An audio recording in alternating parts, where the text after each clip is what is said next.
ಎಲ್ರು ಹೇಗಿದ್ರೆ ಎಲ್ರು ಪೀಸ್ ಆಗಿ ಮಸ್ತ್ ಆಗಿ ಆರಾಮಾಗಿದ್ದಾರೆ ಅನ್ಕೊಂತೀನಿ. ಆದ್ರೆ ನಾನು ನಮ್ ಫ್ರೆಂಡ್ಸ್ ಸೇರಿ ಧರ್ಮಸ್ಥಳ ಕೊಂಟಿದೀವಿ. ಅದು ಜರ್ನಿ ಪೂರ್ತಿ ಹೇಗಿರುತ್ತೆ ಅಂತ ತೋರಿಸ್ತೀನಿ. ನಾವು ಟ್ರೈನ್ ನಲ್ಲಿ ಹೋದ್ ಕೂಡಲೇ ನಿಮ್ಮ ಟ್ರೈನ್ ಜರ್ನಿ ಹೇಗಿರುತ್ತೆ ಅಂತ ತೋರಿಸ್ತೀನಿ. ನಮ್ ಫ್ರೆಂಡ್ಸ್ ಪರಿಚಯ ಮಾಡಿಕೊಡ್ತೀನಿ ಎಲ್ಲಾನು. ಹಾಯ್ ಗಾಯ್ಸ್, ಎಲ್ರು ಹೇಗಿದ್ರೆ ಎಲ್ರು ಪೀಸ್ ಆಗಿ. ನಾವು ಸಕಲೇಶ್ಪುರದಲ್ಲಿದ್ದೀವಿ ನೋಡಿ.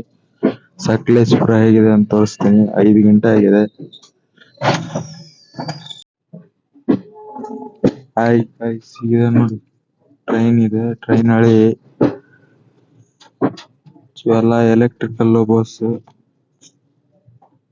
ಅಲ್ಲೆಲ್ಲ ಗೂಡ್ಸ್ ಟ್ರೈನ್ ಇದ್ದಾರೆ.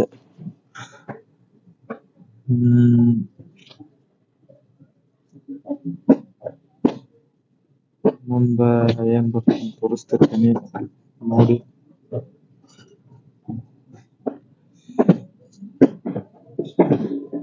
ಇಲ್ಲಿ ನಮ್ ಹುಡುಗ ಅದಾನ, ಅವನ್ ಜೊತೆ ಮಾತಾಡಿಸ್ತೀನಿ ಏನಂತ.